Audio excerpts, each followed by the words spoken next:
This is the Fifth Estate, a conversation between young African scholars from the Fort Hall School of Government and Professor Mutahi Gunyi.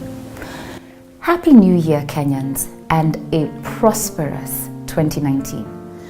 This being the last Sunday of 2018, we will issue a public notice to the government pursuant to Article 1 of the Constitution, and I quote, "All sovereign power rests with the people. Given this power, we, the people, demand a truthful new year from the government.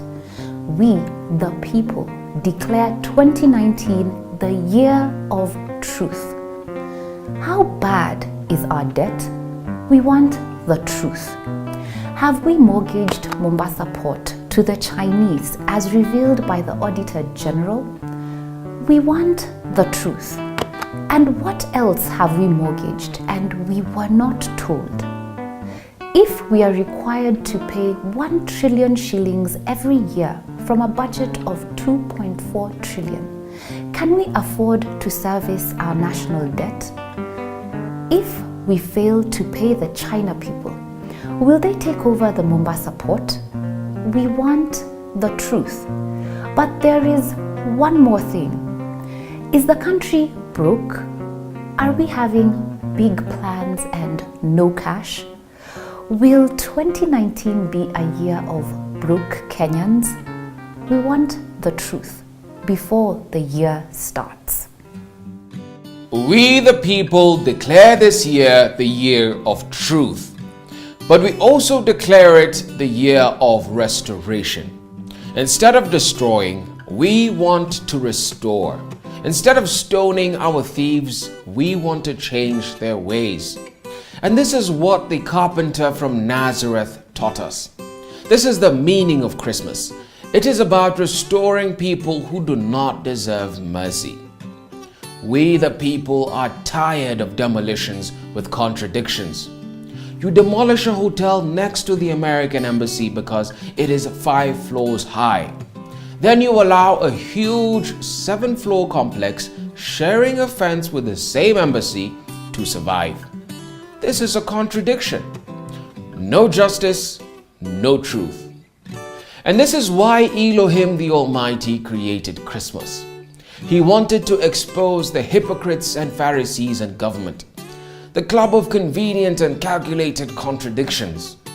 And he exposed this house of Pharisees 2,000 years ago. We the people declare 2019 the year of restoration.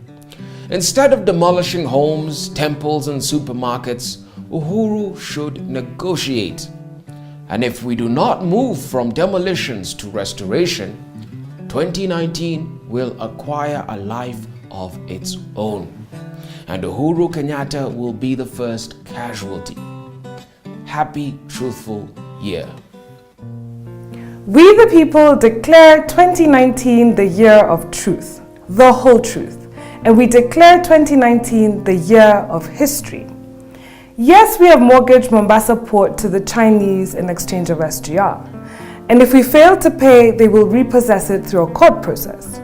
By the way, the tribunal that will hand over the port to the Chinese is based in China and uses Chinese law. We are Boiro. But if we, the people, declare 2019 the year of history, we must also ask a few questions of truth. Is this the first time Kenya has mortgaged its assets? How did we sell Kenya Post and other parastatals? And who owns Safaricom and M-Pesa? A Kikuyu from Moranga? Who owns Nation Media? Uncle Mudi Awori? What about Airtel? Is it owned by the Patels of Pangani jointly with the Motisos of Makueni? Zero. Nothing. Laikipia is owned by 22 Muzungu families. The tea farms of Kericho and Bomet are owned by Muzungu companies. And the sandy beaches of Malindi have been mortgaged to the Italians. If 2019 is the year of truth and history, the truth is that we have mortgaged the entire country. Period. Give Uhuru Kenyatta a break. We the people declare 2019 the year of positive vibes. And we the people demand that Uhuru Kenyatta be the leader of the positive vibes. If 2019 is the year of truth, the truth has two sides to it. On the one side, we are in debt and Mombasa port has been mortgaged to the Chinese. But on the other side of the coin, the blue economy is projected to make 1 trillion shillings every year. Using fish, we can pay our national debt, just like that. In fact, if the Chinese were clever, they should have mortgaged Lake Victoria instead. On corruption, 1% of the national budget has to be eaten. It is called the law of the tethered goat, LTG. A goat must eat where it is tethered. But instead of focusing on the 1% eaten by the tethered goat, Uhuru should focus on the 99% of the budget that was not eaten. Today, 99% of our news focuses on 1% eaten by the tethered goat, while 1% of the news focuses on the 99% that went to good use. If 2019 is the year of positive vibes, we want the president to focus his 99% energy on the 99% good work he has done. 2018 has been the longest, brokest, and most uninspiring year of all time. It taught us that we live in borrowed times and we walk in rented shoes. But 2018 taught us one more thing, that the best days of our lives have not happened yet. And this is a positive way of looking at a broke and long year.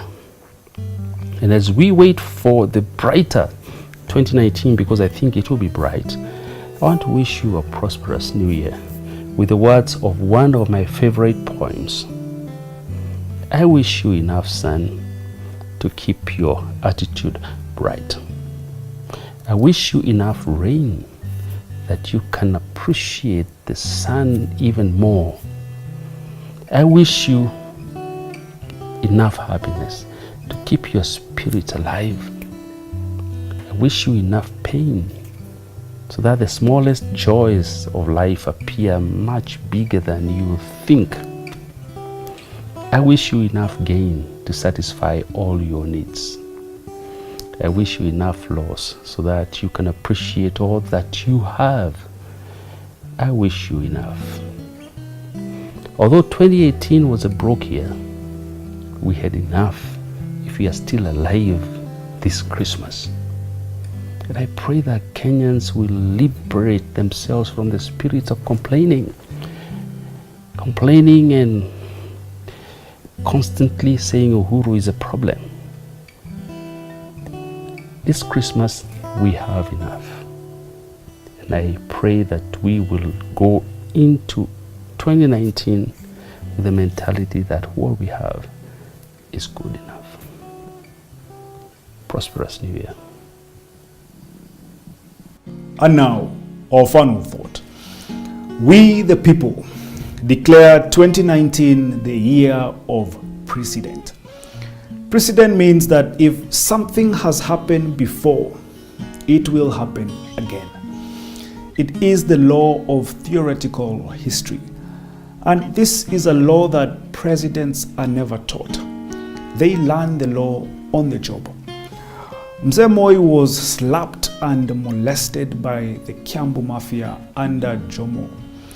When he became president, Moi forgave them all.